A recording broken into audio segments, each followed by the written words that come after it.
জি, হাফেজ ছাত্রদের পাগড়ি প্রদান করছেন আমাদের আজকের এই অনুষ্ঠানের সম্মানিত মেহমান জনাব হযরত মাওলানা নজির আহমদ সাহেব এবং লুদুয়া মানসার মুহাদ্দিস জনাব হারুন রশিদ সাহেব, দুইজনেই পাগড়ি প্রদান করছেন।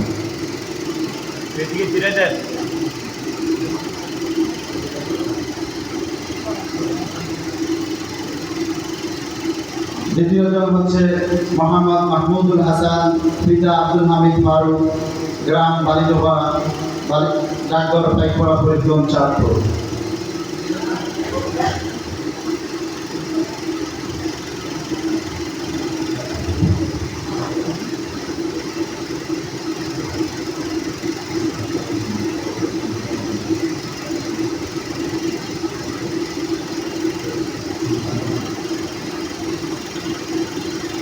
আমাদের প্রতিষ্ঠান থেকে একটি ঘোষণা আসছিল